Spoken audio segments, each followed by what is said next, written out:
Assalamualaikum warahmatullahi wabarakatuh. Perkenalkan, nama saya Arif Rahman Firdaus dari jurusan Teknik Sipil Prodi D3 Teknik Sipil Bangunan Gedung. Di sini saya akan mempresentasikan proses pembuatan beton mutu tinggi dari mata kuliah Teknologi Beton yang didampingi oleh Bu Anissa Fitra Melinda STMT. Beton mutu tinggi. Beton mutu tinggi adalah beton yang memiliki kuat tekan tinggi dibandingkan beton normal biasa.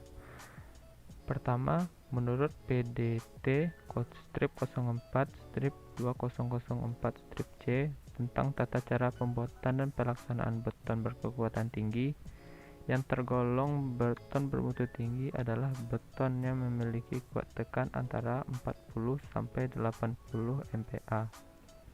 Yang kedua, beton mutu tinggi high strength concrete yang tercantum dalam SNI 03 strip 64 strip 68 strip 2000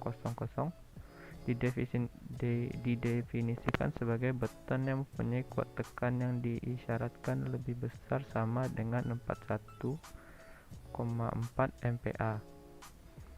Materi penyusun beton mutu tinggi dengan campuran pada umumnya yaitu terdiri dari semen, agregat kasar, agregat halus, dan air. Semua bahan di atas mempunyai karakteristik yang berbeda-beda. Beton mutu tinggi bermanfaat pada pracetak dan percetakan. Pada bangunan tinggi mengurangi beban mati. Kelemahannya adalah kegetasannya. Produksi beton mutu tinggi memerlukan pemasok untuk mengoptimalisasikan tiga aspek yang mempengaruhi kekuatan beton: pasta semen agregat dan letakan semen agregat. Ini perlu diperhatikan pada semua aspek produksi, yaitu pemulihan material, mix design, penanganan, dan penuangan. Kontrol kualitas adalah bagian yang penting dan memerlukan kinerja sama penuh antara pemasok, perencana, dan kontraktor. Material penyusun beton mutu tinggi. Material penyusun pada beton mutu tinggi dengan pencampuran silika flum, fly ash, dan viscocrete 10. Ini tidak berbeda dengan material penyusun beton pada umumnya, yaitu terdiri dari semen, agregat kasar, agregat halus, dan air. Semua bahan di atas mempunyai karakteristik yang berbeda-beda. Berikut karakteristik setiap bahan yang akan digunakan. Pertama, semen Portland. Semen merupakan bahan ikat yang penting dalam campuran adukan beton, karena fungsi untuk mengikat agregat kasar dan agregat halus sehingga menyatu dan mengeras seperti batuan.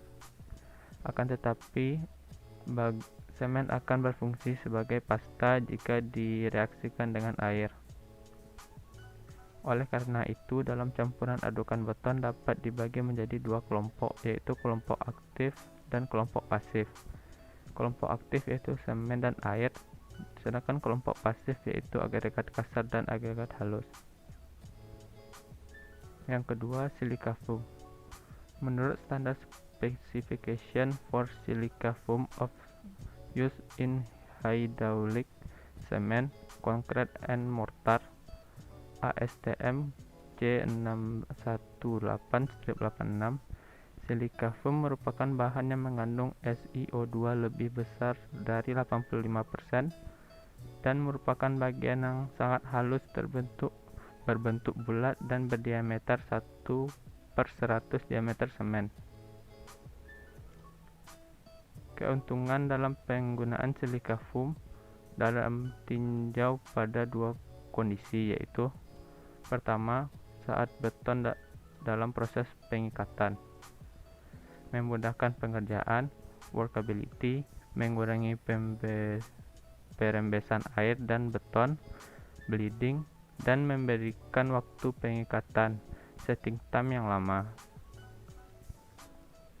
Yang kedua yaitu saat beton dalam kondisi keras, meningkatkan kuat tarik, meningkatkan kuat lentur, memperkecil susut dan rangka, meningkatkan ketahanan terhadap sulfat dan lingkungan agresif sebagai penetrasi klorida, permeabilitas lebih kecil, dan ketahanan terhadap keausan tinggi. Fly ash, abu terbang. Abu terbang diperoleh dari hasil residu material. Ini berupa butiran halus, ringan, bundar, tidak poros, mempunyai kadar bahan semen yang tinggi, dan mempunyai sifat pozolanik, yaitu dapat bereaksi dengan kapur bebas yang dilepaskan semen saat proses hidrasi, dan membentuk senyawa bersifat mengikat dan temperatur normal dengan adanya air. Kelebihan dan kelemahan fly ash yaitu: pertama, kelebihan. Pada beton segar, memiliki sifat pengerjaan, memperbaiki sifat pengerjaan, mengurangi terjadinya bleeding dan segregasi, mengurangi jumlah panas hidrasi yang terjadi, mengurangi jumlah air campuran.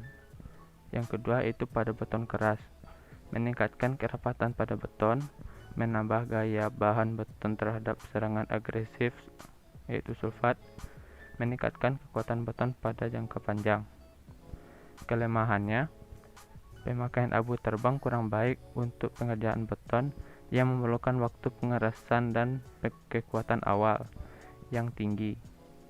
Proses pengerasan dan penambahan kekuatan betonnya agak lambat dan disebabkan karena terjadinya reaksi pozolan.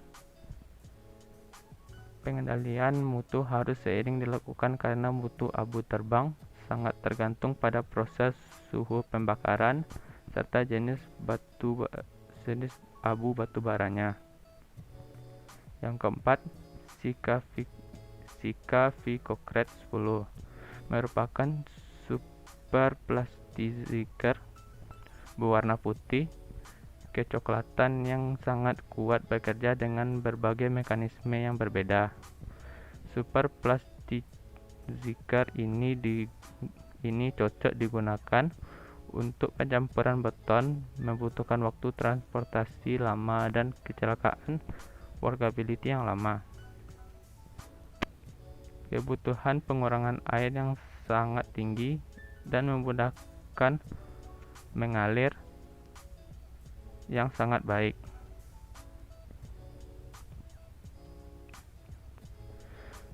Self-compacting concrete. Menurut Ludwig, beton memadat sendiri adalah beton yang mampu mengalir sendiri yang dapat dicetak pada backing dengan tingkat penggunaan alat pemadat yang sangat sedikit atau bahan dipadatkan sama sekali. Beton ini dicampur memanfaatkan pengaturan ukuran agregat, porsi agregat, dan van admixture super plastizer untuk mencapai kekuatan halus yang memungkinkannya mengalir sendiri tanpa bantuan alat pemadat. Sekali dituang ke dalam cetakan, beton ini akan mengalir sendiri, mengisi semua ruang mengikuti prinsip-prinsip gravitasi, termasuk pada pengocoran beton dengan tulangan pembesian yang sangat rapat. Beton ini akan mengalir ke semua celah di tempat pengecoran dengan memanfaatkan berat sendiri campuran beton. Menurut Hella dan Hubertorfa, kemampuan mengalir dengan mengikat ketahanan terhadap segregasi yang tinggi pada beton memadat sendiri disebabkan oleh dua hal, yaitu penggunaan super plastiziker yang memadai dengan sangat ketat mengukur komposisi agregat pada campuran, rasio air semen yang rendah dengan mengendalikan volume agregat yang dikombinasikan dengan agregat pengisi 0,1 mm, menyebabkan campuran beton ini tidak mudah mengalami segregasi. Kelebihan self-compacting konkret yaitu pertama dari segi durabilitas, meningkatkan homogesitas dari beton, dapat membungkus tulangan dengan baik, meningkatkan porositas yang rendah. Dari segi produktivitas, pengecoran yang cepat, pemompaan yang mudah, pengerjaan membadatkan tidak perlu dilakukan lagi. Dari segi tenaga kerja, human error akibat pemadatan yang kurang sempurna dapat dihilangkan. Angka kecelakaan tenaga kerja dapat diperkecil dan tidak adanya polusi suara akibat vibrator. Selanjutnya, slump. Nilai slump digunakan untuk pengukuran terhadap tingkat kecelakaan suatu adukan beton yang berpengaruh pada tingkat pengerjaan beton. Semakin besar nilai slump, maka semakin encer dan semakin mudah dikerjakan. Sebaliknya, semakin kecil nilai slump, maka beton akan semakin kental dan semakin sulit untuk dikerjakan. Penetapan nilai slump untuk berbagai pengerjaan beton dapat dilihat pada tabel berikut. Dinding, plat, fondasi dan fondasi tampak bertulang 12,5 cm maksimum, 5 cm minimum. Fondasi telapak tidak bertulang, caisson dan struktur bawah tanah 9 cm maksimum, 2,5 cm minimum. Plat, balok, kolom, dinding 15 cm maksimum, 7,5 cm minimum. Perkerasan jalan 7,5 cm maksimum, 5 cm minimum. Pembetonan massal atau beton massa 7,5 cm maksimum, 2,5 cm minimum.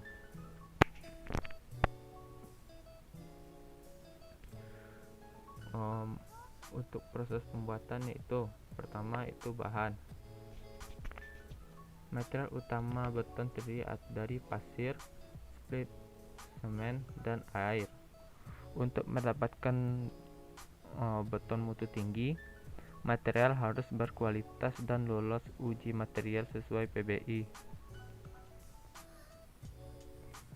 Proses pembuatan yaitu pertama komputerisasi, menyiapkan bahan yang akan dimix.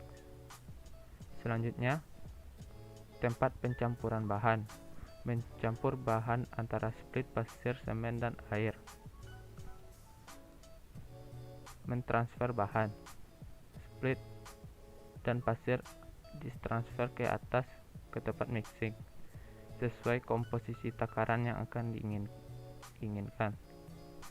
Mixing semen, pasir, split, dan air.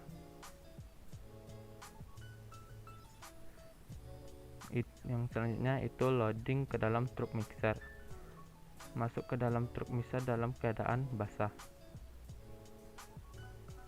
Tes slump itu untuk pembuatan benda uji untuk mengetahui kekentalan dan mutu beton. Dan selanjutnya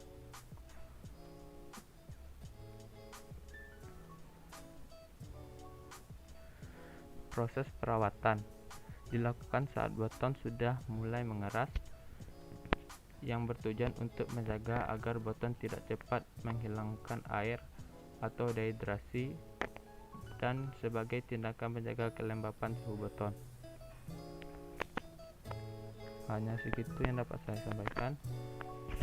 Kalau ada salah mohon dimaafkan. Assalamualaikum warahmatullahi wabarakatuh.